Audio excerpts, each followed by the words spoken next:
Hello friends, திலகா கிச்சன்லேருந்து திலகா பேசுகிறேன். ஃப்ரிட்ஜுக்கு தேவையான ஒரு பொருள் வாங்கியிருக்கேன். சரி உங்ககிட்ட காமிக்கலாம் அப்படின்னு. எதாக இருந்தாலும் நம்ம ஷேர் பண்ணிக்கணும்னு நினைக்கிறேன். சில பேருக்கு யூஸ் ஆகும் இல்லைங்களா, அதனால சின்ன பொருள் தான். மீஷோவில் ஆர்டர் பண்ணி வாங்கினேன். 159 ரூபா அதனோட ரேட்டு. அங்கே ஃப்ரிட்ஜு கவர் தான் வாங்கியிருக்கேன். ஃப்ரிட்ஜு மேலே போட்டுட்டேன் நான். இந்த கவர் இருக்குது. இந்த கவர் மேலே போட்டுட்டு 3 பாக்கெட் மாதிரி கொடுத்துருக்காங்க. இதில் நம்ம தேவையான பில்லெல்லாம் வச்சுக்கலாம். அட்டை வச்சுருக்கேன், பென் வச்சுருக்கேன், பால் கவரு, மல்லிகை லிஸ்ட்டு, அந்த மாதிரி ஏதாச்சும் வேணும்னா நம்ம ஞாபக மறதியாக மறந்துடுவோம் இல்லைங்களா. அதனால் இதில் ஒரு பென்னும் கார்டும் போட்டு வச்சுட்டோம்னா தேவையானதை இதில் என்ட்ரி பண்ணி வச்சுட்டு அப்பப்போ வாங்கிக்கலாம். இந்த கவர் உள்ளே எப்படி போட்டிருக்கேன்னு பார்க்கலாம் வாங்க.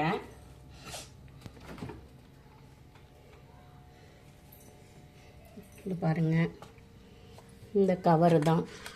இந்த மாதிரி கவர் போடும்போது நம்மளுக்கு கொஞ்சம் அழுக்காகாமல், இது ஃபுல்லுமே ஒயிட்டில் இருக்குது இல்லைங்களா, இதெல்லாம் அழுக்காகாமல் இருக்குங்க. கரெக்டாக இருக்க அளவுலாம் நம்ம எதுவுமே கட் பண்ணலாம் வேணாம். இந்த மாதிரி பீஸ் 4 பீஸ் கொடுத்துருக்காங்க. இருங்க காமிக்கிறேன். பீஸ் 4 பீஸ் வருது. மேலே ஒரு கவரு.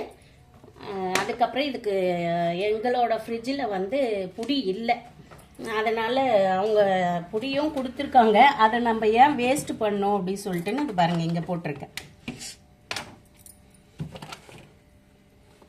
கைப்பிடிலாம் அழுக்காகும் இல்லைங்களா, அதனால எனக்கு அது தேவையில்லை.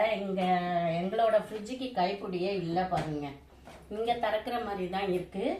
ஃப்ரீசரும் இப்படி திறக்கிற மாதிரி இருக்குது, ஃப்ரிட்ஜும் இப்படி திறக்கிற மாதிரி இருக்குது.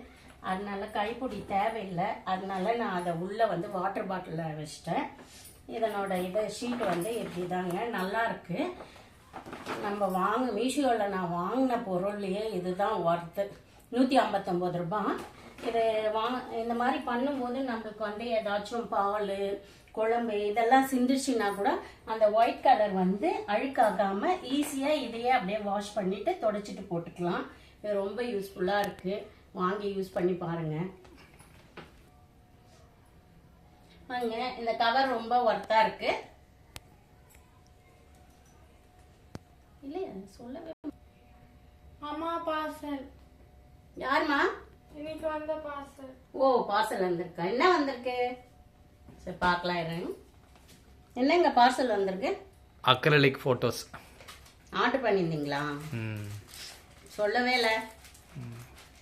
ஓ, நீங்கள் பாருங்க, ஃபஸ்ட்டு எங்கள் பொண்ணு தான் வரா. பார்க்கலாம் என்னென்ன ஆர்டர் பண்ணியிருக்காங்கன்னு.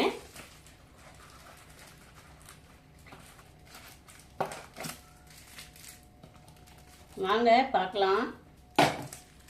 நிறைய ஆர்டர் பண்ணியிருக்காரு.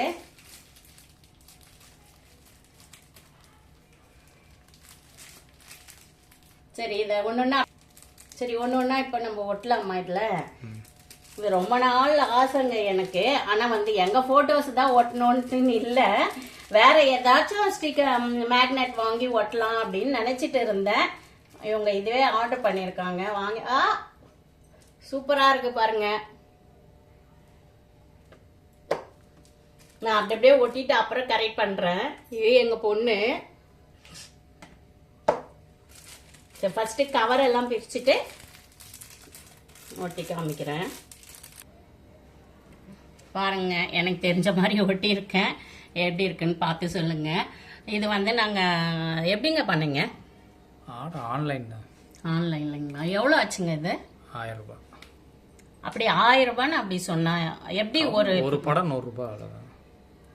ஒரு படமாக வாங்கினா எவ்வளோ? ஒரு படமாக வாங்கினா 150 ரூபா. அந்த மாதிரி சொல்லுங்களேன் டீட்டெயில். ஒரு படமாக வாங்கினா 150 ரூபாய். நம்ம ஒரு 5 பீஸ்க்கு மேலே வாங்கினா 10 பீஸ் மேலே வாங்கினா ஒரு அமௌண்ட் குறைக்கிறாங்க இல்லையா? ஒரு பீஸா வாங்கினீங்கன்னா 150 ரூபாய். நம்ம 10 பீஸ் வாங்கினோம்னா 1000 ரூபாங்க. அப்போ 50 ரூபாய் குறைக்கிறாங்க. வேணுன்றவங்க இந்த மாதிரி ஆன்லைனில் உங்களுக்கு தேவையான உங்களுக்கு பிடிச்ச மாதிரி ஃபோட்டோஸ் எல்லாம் நம்ம ஃபோட்டோ கொடுத்தோம்னா அவங்களே ரெடி பண்ணி கொடுத்துருவாங்கல்லங்க. ஆமாம். நாங்கள் வந்து எங்களோட ஃபோட்டோவே போட்டுக்கணும். நம்மளுக்கு மிஞ்சினவங்க வேறு யாரும் கிடையாது. அதனால எங்கள் ஃபோட்டோவை எங்கள் வீட்டில் நாங்கள் அழகுபடுத்திக்கிறோம். இந்த ஃபோட்டோஸ்லாம் யாருக்கு பிடிச்சிருக்கு, எந்த ஃபோட்டோஸ் ரொம்ப நல்லா இருக்கு அப்படின்னு சொல்லுங்கள். இதே மாதிரி இன்னொரு சர்ப்ரைஸும் ஒன்று வச்சுருக்கேன் பாருங்கள். இங்கே பாருங்கள், இந்த ஃபோட்டோ கூட ஆர்டர் பண்ணது தாங்க. இதுவும் ஆன்லைனில் பண்ணிங்களா? ஆமாம் ஆமாம், ஆன்லைனில் பண்ணது. இது வந்து கால் உடஞ்சி ஹாஸ்பிட்டலில் இருக்கும்போது வீட்டுக்கு வந்ததுங்க. அதுக்கப்புறமா எங்கே வைக்கணும்னு ஐடியாவே இல்லை. அசலாக ஃப்ரிட்ஜு வாங்கி இப்போ தான் வந்து கொஞ்சம் இது பண்ணலான்னும் போது இந்த ஃபோட்டோ வைக்கணும்னு தோணுச்சு. அதனால வச்சுருக்கோம். அப்புறம் இன்னொரு சர்ப்ரைஸ் காமிக்கிறேன். இந்த லைட்டும் வந்து நாங்கள் வாங்கலாங்க. இது இவரோட அண்ணி வந்து ப்ரெசன்ட் பண்ணாங்க. ரொம்ப நாளாக இது எப்படி வைக்கிறது, எங்கே வைக்கிறது அப்படின்ற ஐடியாவே இல்லாமல் இருந்தது. சரின்ட்டு இன்னைக்கு வந்து டக்குன்னு ஒரு ஐடியா தோணுச்சு, இங்கே வச்சு பார்க்கலாம் எப்படி இருக்கும்ன்ட்டுன்னு.